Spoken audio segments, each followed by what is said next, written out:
मैंने रखा है इस पे। ये है, हम एनीमिया के बारे में बात करेंगे जो कि प्रेग्नेंट मदर्स महिलाओं में मोस्टली देखा जा रहा है। तो इस पे बात करने से पहले मैं सबसे पहले एनीमिया क्या है इसके ऊपर थोड़ा बात करना चाहती हूँ।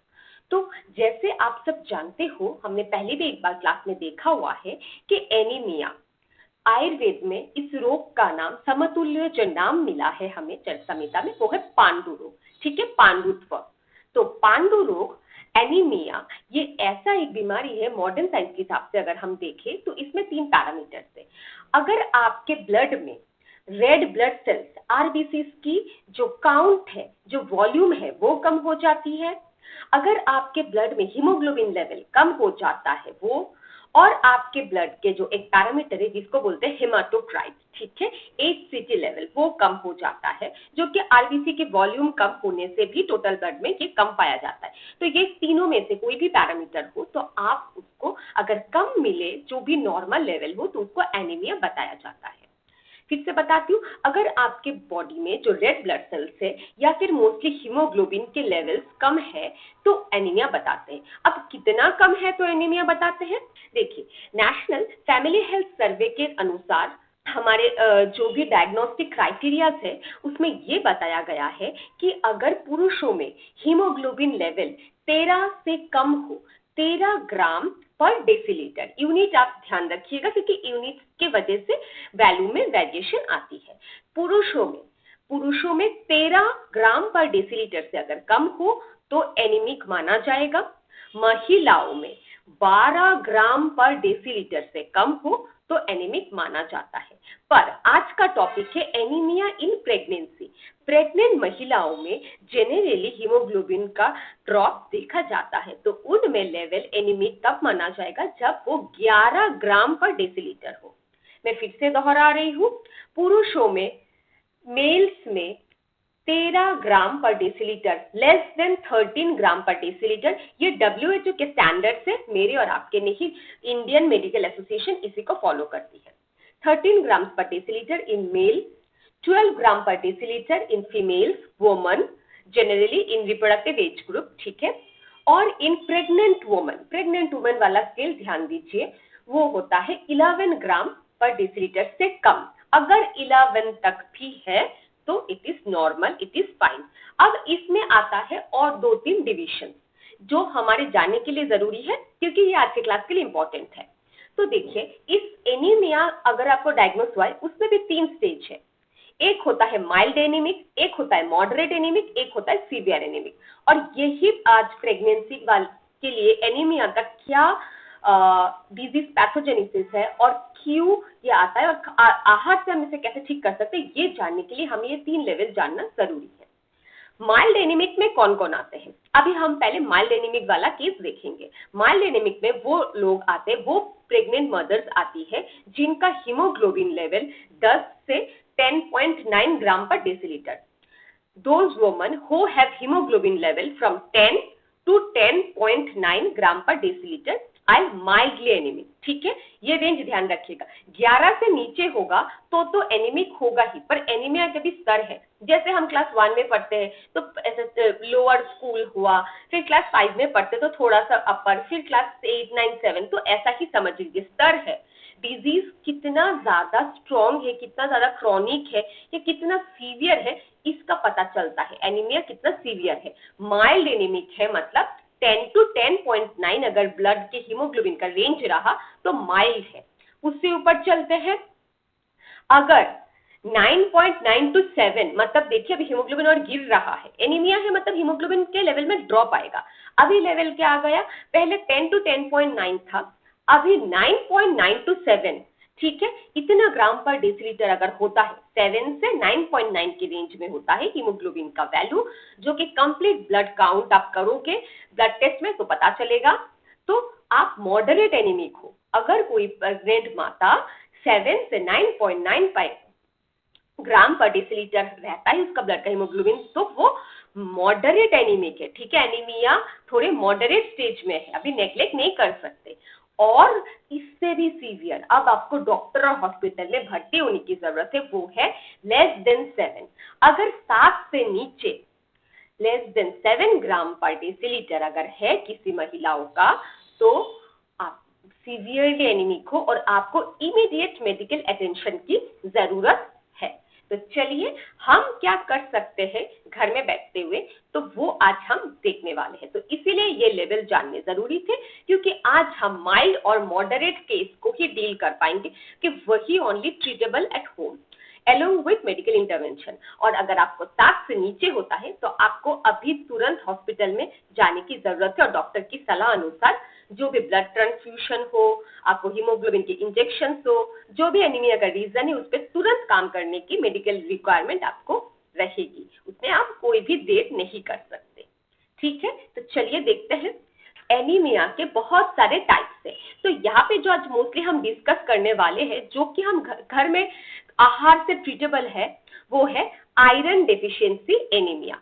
एनीमिया के बहुत सारे टाइप थे, आपने क्लास में देखा था। पहला मुख्य सबसे ज्यादा प्रिवेलेंट एंड हमारे देश में या ऑल ओवर वर्ल्ड में बोल सकते सबसे ज्यादा देखा जाने वाला जो एनीमिया का कॉज है वो है आयरन डेफिशिएंसी।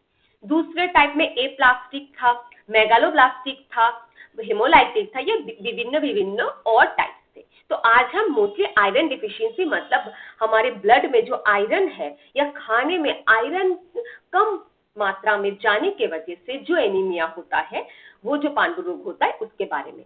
और ज्यादातर प्रेग्नेंट माताएं या महिलाएं बेसिकली इसी एनीमिया से गुजर रही है। ठीक है, विटामिन B12 के कमी की वजह से भी होता है, पर अभी आप आयरन डिफिशियंसी देखने वाले हैं।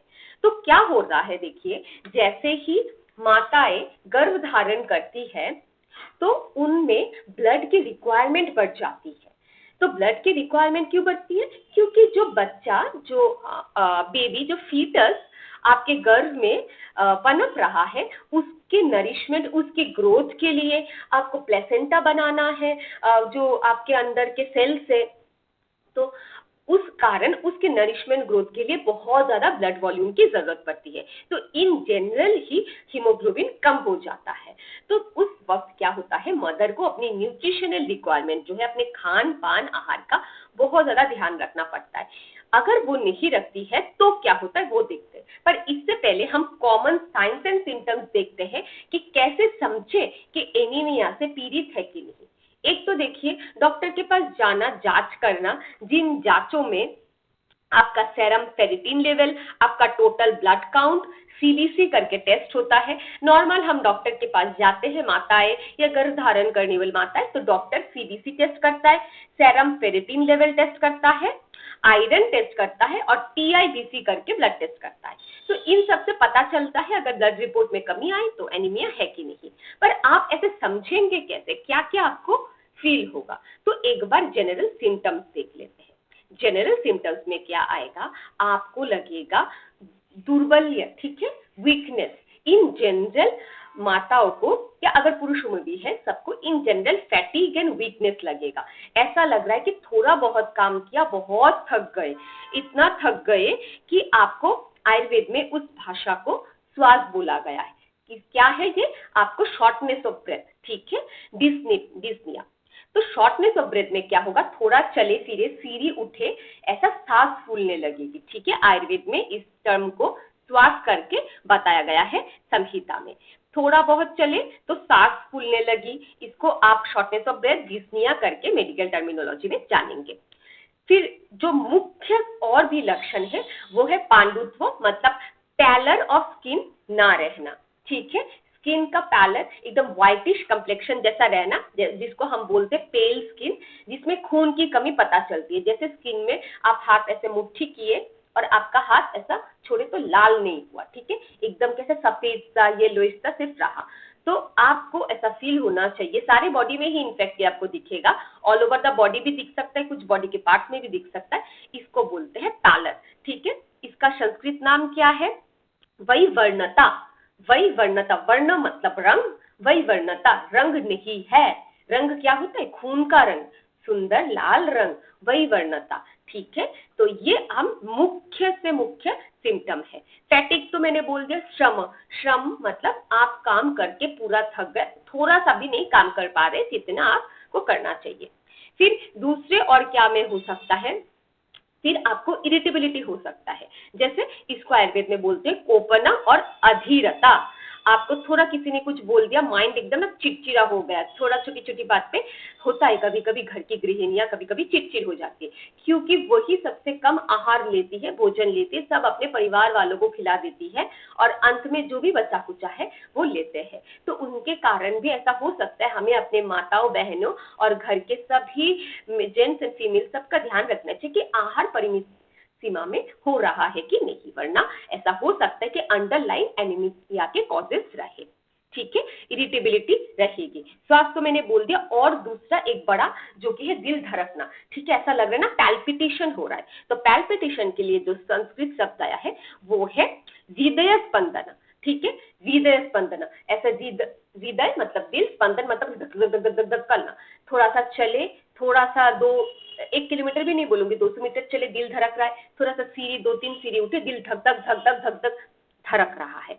देखिए, कोई इवेंट हो, आप नर्वस हो, तब धड़कना वो समझ आता है, पर ऐसे नॉर्मल दिनचर्या में अगर आपका ज्यादा दिल धड़क रहा है, आपको ऐसा लगता है, तो आपको थोड़ा सोचने की जरूरत है। तो मेन सिम्टम्स में क्या है, आपको फैटिग आएगा, श्रम होगा, आपको वीकनेस आएगा, दौर्बल्य होगा, आपको वीकनेस होगा, आपको वैवर्णता, पैलर, पेल स्किन दिखाई देगा, सफेद जैसा, जिस वजह से महाराज पांडु, आपको याद है, उनको श्राप मिलने के बाद जब वो अपने महाराज की गद्दी छोड़े थे हस्तिनापुर के, तो उनको बहुत एक व्याधि हो गई थी जो उनका जान ले ली, वो पांडु रोग था। उसी से ही आया ये नाम पांडु रोग, एनीमिया का।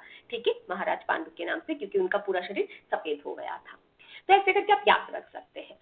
और क्या हो सकता है, और विस्पंदन। ठीक है, शॉर्टनेस ऑफ ब्रेथ, श्वास और विस्पंदन, दिल जोर जोर से धड़कना, जिसको इरेगुलर हार्ट बीट।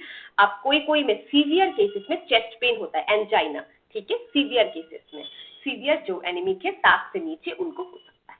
तो अभी हमें ये जानना जरूरी है कि प्रेगनेंसी में एनीमिया इतना क्यों इंपॉर्टेंट है। बाकी तो जनरल सिम्टम देख लिए, ये प्रेग्नेंट मदर्स, महिला पुरुष सब में होते हैं, पर अगर आप प्रेग्नेंट हो और आपको ये एनीमिया के माइल्ड, मॉडरेट या सीवियर है और आपने कुछ नहीं किया, तो क्या हो सकता है।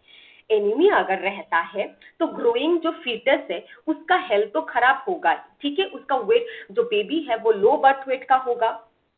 बेबी का प्रीटर्म डिलीवरी हो सकता है। जो बेबी है, प्रीटर्म डिलीवरी मतलब फुल टर्म कितना, 40 वीक्स का। एक प्रेगनेंसी का जो फुल टर्म का ड्यूरेशन है 40 सप्ताह, ये इन जनरल है, इससे पहले भी हो जाता है। ठीक है, 38 to 40 वीक्स से पकड़ लीजिए।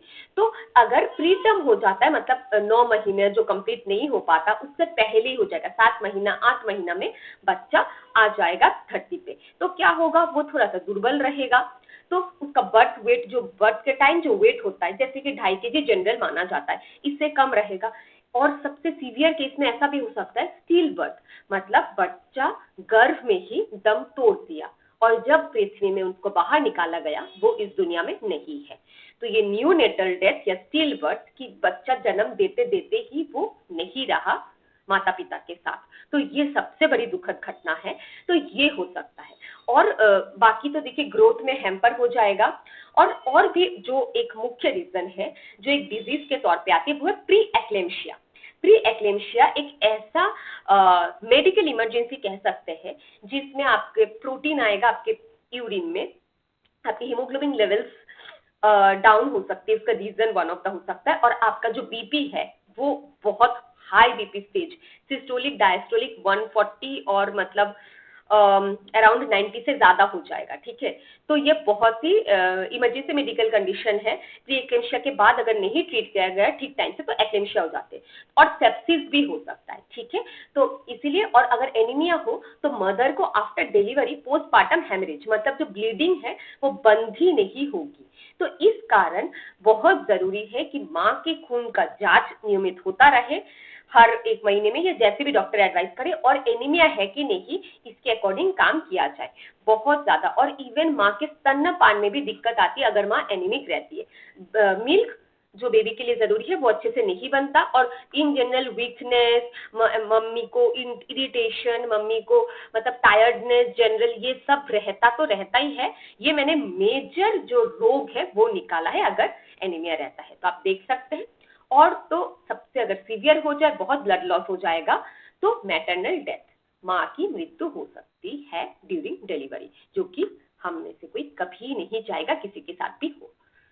तो हमने कॉजेस तो मोटा मोटा हम सब जानते हैं कि आयरन डेफिशिएंसी की वजह से आज हमारी क्लास है, तो क्या कर सकते हैं, आयरन रिच फूड्स का, आयरन एनहांसर का इंक्लूड करेंगे। तो डाइटरी आयरन जो कभी कभी होते हैं वेज सोर्स से, वो आयरन के भी दो प्रकार होते हैं, ठीक है, heme iron and non heme iron.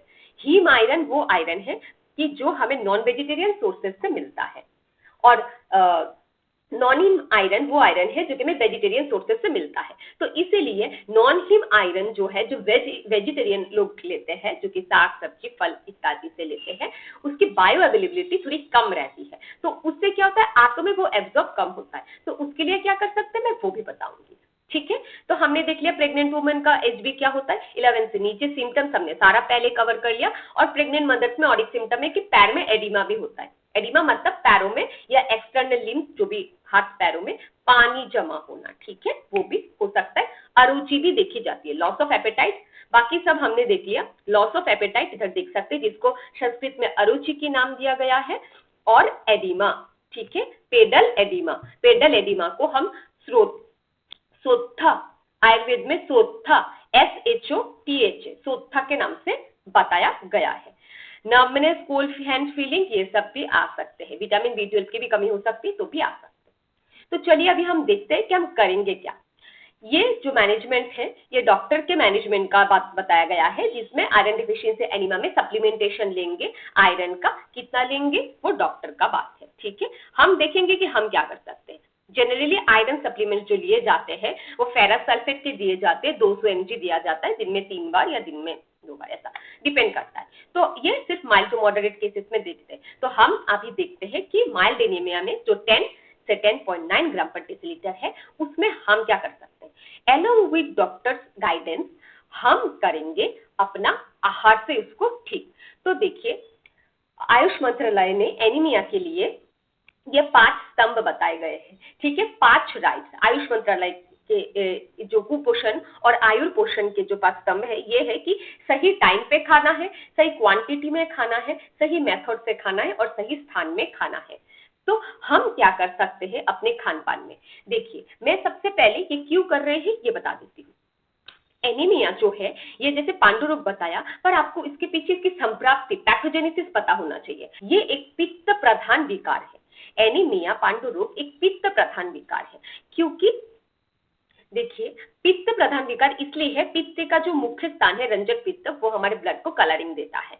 तो उस कारण से ये ब्लड के रिलेटेड एक डिसऑर्डर है, तो इस कारण से ये पित्त के क्लासिफिकेशन में आया। और मोर ओवर ब्लड बनने के लिए हमारे लीवर और किडनी, इन सब का भी बहुत यकृत, और यकृत पित्त का एक मुख्य स्थानों में से भी है, ठीक है। तो यकृत और आमाशय, ये सारे मिला के ब्लड सिर्फ ऐसा नहीं कि रेड बोन मेरो में बनता है, ठीक है, पर इसके बहुत बड़ा ये ब्लड फॉर्मेशन का जो साइकिल है, इसमें लीवर, किडनी, सब लोगों से थोड़ा थोड़ा हार्मोन, थोड़ा क्लॉटिंग फैक्टर सब चाहिए होता है, ताकि ब्लड का अल्टीमेट आरबीसी फॉर्मेशन हो सके। तो इसलिए लीवर का इसमें बहुत बहुत बड़ा रोल है। तो ये बेसिकली हम इतना समझेंगे कि ये एनीमिया पित्त प्रधान रोग है। और एनीमिया जब होता है या आता है कैसे, तो इसमें धातु की शैथिल्यता तो होती है। धातु की शैथिल्यता मतलब धातु कमजोर पड़ जाते हैं, हमारा जो टिश्यू मेटाबॉलिज्म है वो स्लो हो जाता है, जिस कारण देखो धातु की, रक्त धातु की दृष्टि हुए बिना, आपने तो पढ़ा है सप्त धातु का सीक्वेंस। ये ऐसा नहीं है कि रस के दुष्टि के बिना रक्त तक पहुंच गया, ऐसा बिल्कुल नहीं है। खान पान में गड़बड़ हुई, रस धातु की दुष्टि तो हुई, रक्त धातु की भी दुष्टि हुई, आगे भी जा सकता है। तो मुख्यतः जो स्रोतक को ब्लॉक करता है, जिसके कारण एनीमिया देखा जाता है, वो है रसभया स्रोतक और रक्तभया स्रोतक। आप सीक्वेंस जानते हैं सप्त धातु का, तो रस रक्त, मांसमेद, अस्थि मज्जा शुक्र। तो पहले से दुष्ट करते करते हुए आएंगे। ये जो वात पित्त कफ है वो इम्बैलेंस होके धातुओं को पहले से टॉप टू डाउन अप्रोच होता है, ठीक है। सबसे पहले रस को नष्ट करेगा, उसको दुष्टि करेगा, फिर उससे उत्पन्न और रोग होंगे, और अकॉर्डिंग उससे उत्पन्न नेक्स्ट धातु को करेगा। तो रसवाह स्रोतक और रक्तवाह स्रोतक, इन दोनों मेनली इन्वॉल्व रहते हैं एनीमिया के पैथोजेनेसिस में। पैथोजेनेसिस मतलब रोग कैसे आया, ठीक है, संप्राप्ति बोलते हैं इसको आयुर्वेद से। तो हमने क्या जाना, रसवाह रक्तवाह स्रोतक की दुष्टि हो गई, और ये एक पित्त प्रधान रोग है, पित्त प्रधान है। इसका मतलब ये नहीं कि और दोष वात और कफ इसमें आएंगे ही नहीं, ठीक है, उनकी भी दृष्टि होती है। ये patient to patient symptoms vary करता है, तो उसमें हम बता सकते हैं कि इस धातु की और इस दोष की भी दृष्टि हुई है या इसमें इसकी हुई है, पर पित्त इन जनरल सब में कॉमन पाया जाता है, पित्त इम्बैलेंस। तो इस कारण देखिए, पित्त इम्बैलेंस के लिए फेवरेट जो कि हर्ब्स है वो है क्या, वो है जीरा, इलायची, बहुत अच्छा, ठीक है, दालचीनी।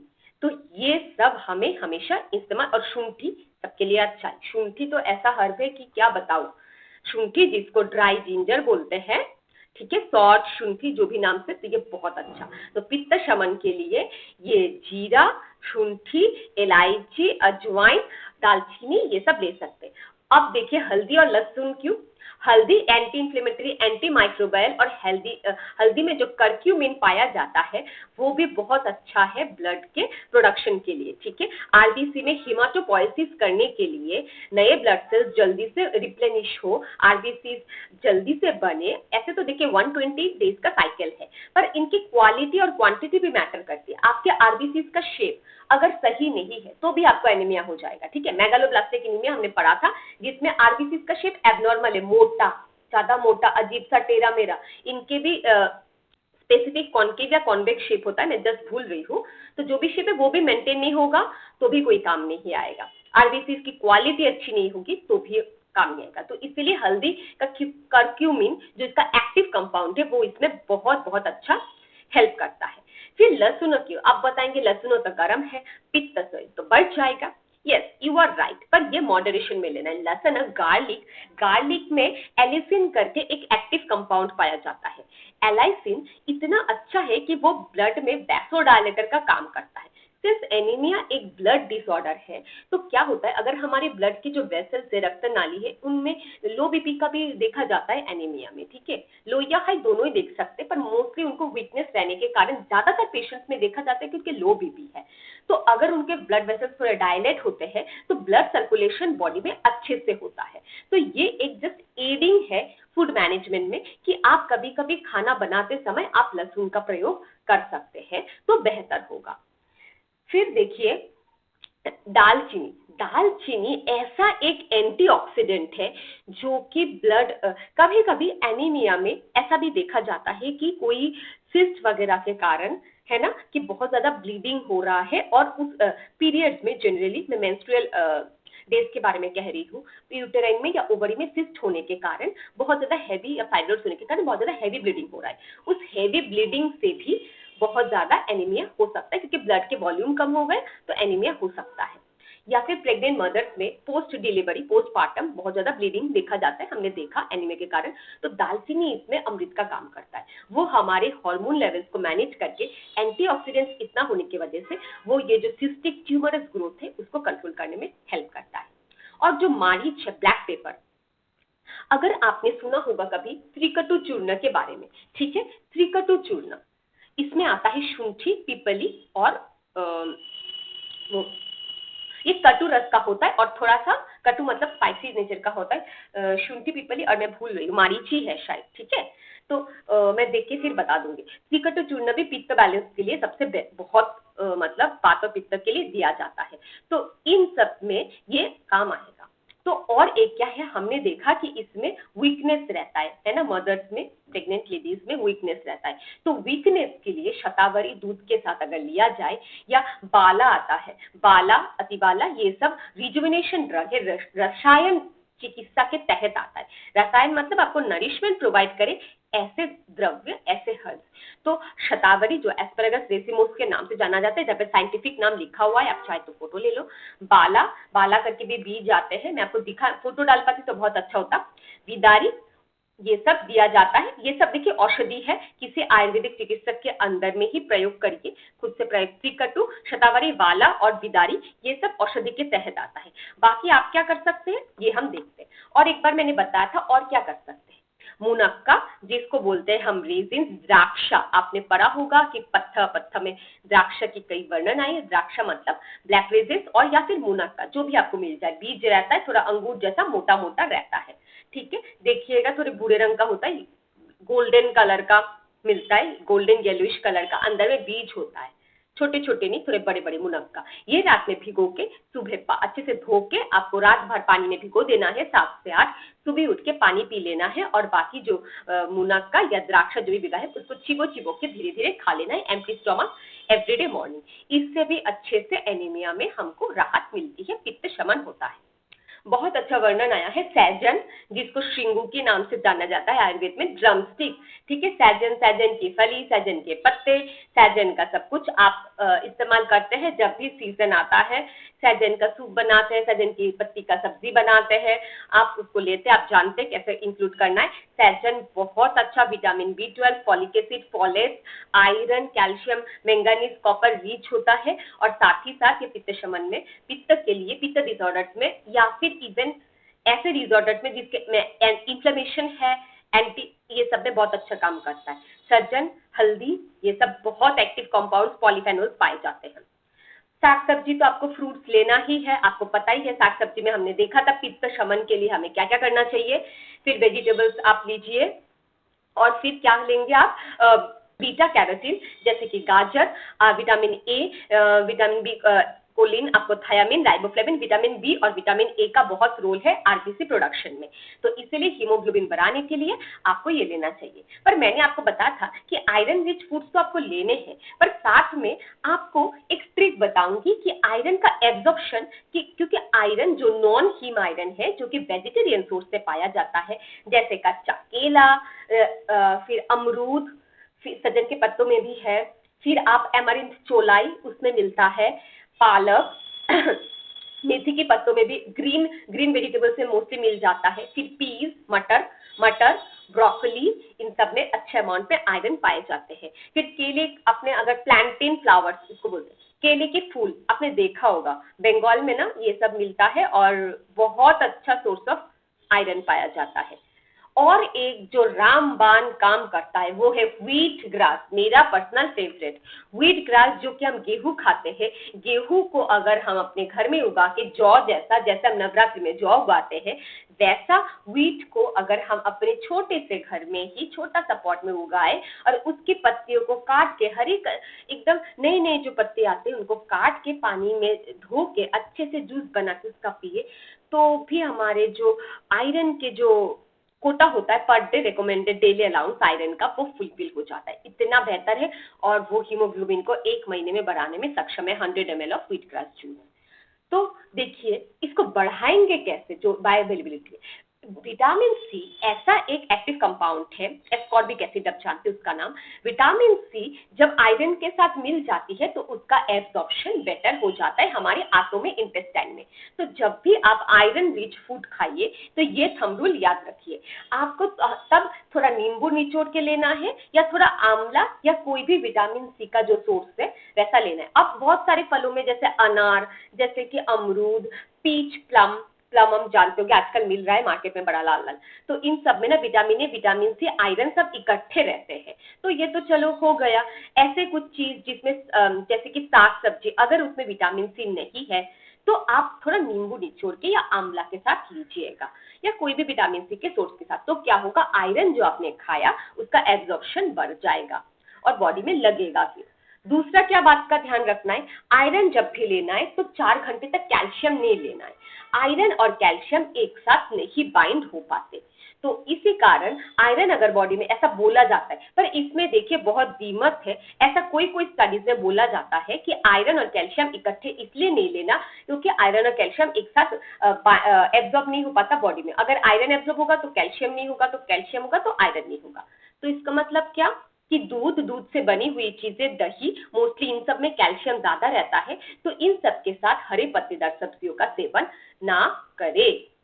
मतलब क्या कि जैसे हम पालक पनीर खाते हैं, एक क्लासिकल एग्जांपल दे रही हूँ, पालक पनीर, या हम ऐसे दूध के साथ मिला के ऐसी कोई खट्टी फल खा रहे हैं ना, जैसे आप, मुझे पता नहीं है मिलता है कि नहीं, कि गुआवा शेक करके अगर ये सब है तो वो सब विरुद्ध आहार में हमारे आयुर्वेद में बताए भी गए और मेडिकल साइंस भी बोलता है। जैसे केला में भी विटामिन सी रहता है, केला में स्वीटनेस के साथ विटामिन सी भी बहुत अच्छी मात्रा में पाई जाती है, तो दूध, केला, ये सब साथ में अवॉइड करना ही बेस्ट है।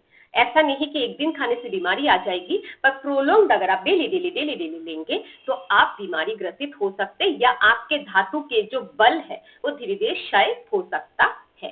तो इसलिए दूध से बनी हुई चीजों के साथ विटामिन सी जैसी चीज या आयरन रिच कोई भी चीज नहीं लेना चाहिए। अलग अलग खाइए, जरूर अपने डाइट में रखिए, समाहार में रखिए, पर थोड़ा अलग टाइम देके, मतलब सुबह खाया कुछ एक तो दोपहर में कुछ खाइए।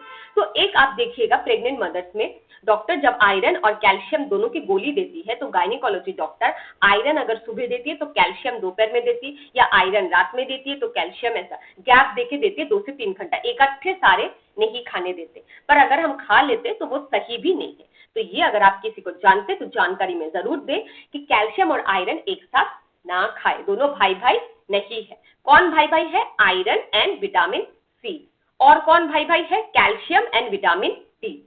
ठीक है, ये 3 बातें प्लीज ध्यान रखिए, ताकि जो भी आपने खाया पिया वो अच्छे से आपके बॉडी में एब्जॉर्ब हो। एब्जॉर्ब होगा तो ही आपके शरीर को लगेगा, वरना इतना सब खाने का, इतना पैसा कमा के, इतना घर में रोटी सब्जी सब लाने का और मेहनत से बनाने का कोई मतलब नहीं है, अगर आपके आते इसको पचा ना पाए। ठीक है, तो डाइटरी इसमें हम क्या देखेंगे, तो हम और एक जो कर सकते हैं वो है कि चटनी, जो चटनी है धनिया पत्ती की चटनी, करी पत्ता की चटनी, नारियल मिला के, ये सब ग्रीन चिली लहसुन डाल के हम डेली ले सकते हैं। इससे भी बहुत अच्छा पित्त शमन होता है और आयरन के रिजर्व फुलफिल होता है। करी पत्ता is an excellent source of folic acid and folate, जो इसकी कमी से भी एक टाइप का एनीमिया होता है। तो इसलिए आपकी चटनी, हरा चटनी जो है, जो भी नॉर्थ इंडिया में बहुत पॉपुलर है, करी पत्ता धनिया का चटनी, ये सब इडली सब के साथ भी मिलता है, आप ले सकते हैं। वेजिटेबल्स में आप बाजरे ले सकते हैं, आप मूंग दाल ले सकते हैं, मसूर दाल, ये सब आप ले सकते हैं। अच्छे से गुड़ या देसी खांड ये ज्यादा सही रहेगा सफेद चीनी के मुकाबले। सफेद चीनी में कोई न्यूट्रिशन नहीं है, जितना कम से कम हो सके खाइए। आप आइदर से हनी, मधु, शहद शहद का इस्तेमाल करिए या गुड़ का इस्तेमाल करिए। डायबिटीज वाले थोड़ा सोच समझ के करेंगे। ठीक है, गुड़ भी अच्छा होता है, बहुत ज्यादा आयरन पाया जाता है। गर्भवती महिलाओं को तो थोड़ा थोड़ा मात्रा में सौंफ के साथ जरूर लेना चाहिए, या भुने हुए चना के साथ, भुने हुए, क्योंकि प्रोटीन की भी रिक्वायरमेंट रहती है, चना में भी बहुत ज्यादा आयरन पाया जाता है। चना, मूंगफली, ये सब एक क्लासिकल, ये एक रेसिपी है जो कि आयुर्वेद में गर्भवती महिलाओं को दिया जाता है। तो इसमें क्या क्या डलता है? गुड़ डलता है, भुना हुआ चना डलता है, फिर सत्तू डलता है, काबुली चना का मोटा वाला चना, एक तो है ब्राउन वाला चना, काला चना, और एक ही काबुली चना। इन सबको भून के उसका पाउडर, उसमें 1 चम्मच सौंफ भुनी हुई और पिसी हुई, फिर धागे वाली मिश्री, थोड़ी हल्दी, और फिर क्या गुड़, ये सब मिला के एक लड्डू बनता है, ये भी बहुत अच्छा है। ठीक है, ये दे सकते हैं। और घी, देसी गाय का घी, इसको इस्तेमाल कर सकते हैं बाइंड करने के लिए, सिठोरा के नाम से जाना जाता है। कोई कोई इसमें और भी मूंगफली, मेवा अपने हिसाब से देते रहते हैं। प्रेग्नेंट माताएं, गर्भवती माताएं या आफ्टर प्रेगनेंसी डिलीवरी के बाद दिया जाता है, इससे बल्य बढ़ता है, पर ज्यादा नहीं खा सकते, उष्ण होता है, गर्म तासीर का होता है, तो आपको गैस्ट्रिक प्रॉब्लम कर सकता है। तो जैसे बीट रूट जानते हैं आप, आयरन एंड इसमें फॉलिक एसिड के लेवल्स बढ़ाने के लिए विटामिन B12 का एक्सीलेंट सोर्स बीट रूट। तो बीट रूट आप खाने में सलाद के तौर पे, बीट रूट की कांजी, बीट रूट का हलवा, ये सब आप बिल्कुल रखिए। मूंग दाल, फिर मेथी के पत्ते, ये सब चीला, मिलेट वगैरह आप तो देखिए, ये सब बस डिशेस है। ठीक है, आमबडी, रागी, खिरीहुत्तू, ये सब एक डिशेस के नाम है जो साउथ इंडिया में मोस्टली प्रिवेलेंट है, फर्मेंटेड डिशेस। और सीरियल्स में आप ले सकते हैं, पर आपको वो जैसे बताया कि आपको वो अवॉइड करना है कि कैल्शियम और आयरन एक साथ नहीं जाए, जैसे कि दूध, चाय, कॉफी, ये सब जब आप आयरन रिच फूड्स ले रहे हैं, दूध जैसे ही डलता है या कॉफी डलता ही है दूध, तो वो आप आयरन के फूड के साथ लेंगे तो आयरन एब्जॉर्ब नहीं होगा, तो वो सब आपको अवॉइड करने चाहिए जो आयरन एब्जॉर्प्शन में आपका दिक्कत करेगा। और क्या आपको पता है, सब आप जानते हैं, आयुर्वेद में 3 रस जो पित्त को बढ़ाते हैं। ठीक है, कौन सा? पित्त के लिए अच्छे नहीं है, रेकमेंडेड नहीं है, हम पढ़ चुके हैं, आम्ल, लवण और कटु, बीच के दिन। तो पित्त के लिए जो 3 रस है जो नहीं करने चाहिए वो क्या है? फिर से याद करिए, आम्ल, लवण, कटु। बचा कौन? तो पित्त के लिए अच्छा कौन है? पित्त, कषाय और मधुर। ठीक है, लास्ट के दो और पहला वाला हमेशा सड्रसा और धातुओं को सीरियल में याद रखिएगा, तो क्या होगा ना, कभी कंफ्यूजन नहीं होगा, प्रैक्टिस से आ जाएगा। तो ये तीन जो रसा है, आम्ल मतलब खट्टा, लवण मतलब सॉल्टी और कटु मतलब पंजेंट या स्पाइसी, जो भी आप बोले। ठीक है, ये तीन रसे को थोड़ा कम लेना चाहिए, वरना पित्त इम्बैलेंस हो जाएगा। और विटामिन सी वाला मैंने बता दिया है, नींबू, मौसम्बी, संतरा, सहजन, आप जो भी लेना चाहे। आंवला, आंवला तो इतना बेहतर है, जो जिनको भी ब्लड रिलेटेड प्रॉब्लम्स है, स्किन डिजीज हो या ब्लड में खून की कमी हो, एनीमिया हो, आंवला की लेना शुरू करिए डेली, छोटा सा एक। अगर सीजन में हो तो कच्चा लीजिए, नहीं सीजन में हो तो आपको पानसारी की दुकान से मिल जाएगा सूखी आंवला, उसको उबाल के काढ़ा के तौर पे ले सकते हैं या कैंडी की तरह चबा भी सकते हैं। आंवला कैंडी मिलता है, वो डेली एक कभी भी ले लीजिए जब भी आप फ्री रहे, है ना। बस ध्यान रखिएगा, दूध, दही, कॉफी और पनीर और दूध से बने हुए प्रोडक्ट्स के साथ, जिसमें कैल्शियम ज्यादा